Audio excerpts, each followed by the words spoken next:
We often say, it's the thought that counts. But in 1 Chronicles 15, David realizes that good intentions nearly got everyone killed. Everyone talks about the celebration in this chapter, but almost no one talks about verse 13. David admits, "We didn't inquire of him about the proper order."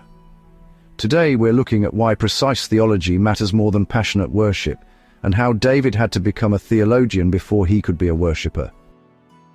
The Ark of the Covenant was the most sacred object in ancient Israel, a gold-covered chest symbolizing God's presence and his covenant. Its lid, the mercy seat, featured 2 golden cherubim marking the place where heaven and earth met. Inside were the 10 Commandments, a pot of manna and Aaron's rod, reminders of God's law, provision, and chosen leadership. The ark was treated with utmost reverence. Only certain people could approach it, and mishandling it brought severe consequences. For years the ark was not at the center of Israel's worship, having been captured and moved by enemies. King David wanted to bring the ark to Jerusalem, making God's presence central to the nation's life. This was more than moving an object. It was about uniting Israel under God's authority.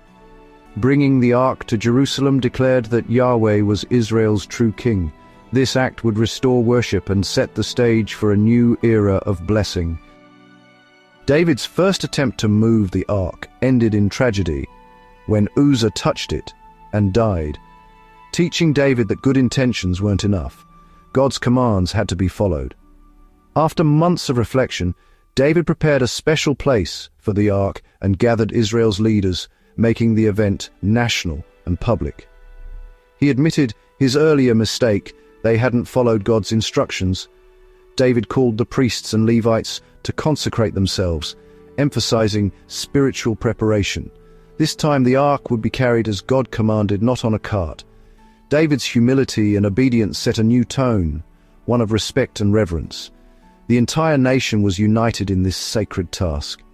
David's leadership showed that even a king must submit to God's word. The careful preparation ensured the journey would be one of blessing, not disaster. This was a turning point for Israel's worship and identity. Only the Levites, set apart by God, were allowed to carry the ark. Within the Levites, the Kohathites had the specific duty to transport the holiest objects. The ark was carried on poles, never touched directly, symbolizing reverence and obedience. David corrected his earlier mistake by appointing the Levites for this task. He acknowledged that their previous failure was due to neglecting God's instructions. The Levites' role restored the principle that approaching God requires obedience, not convenience. Their act became a powerful symbol of spiritual commitment and purity. Carrying the ark was both a burden and a privilege, connecting the people to God's presence. This obedience re-established the foundation of Israel's worship.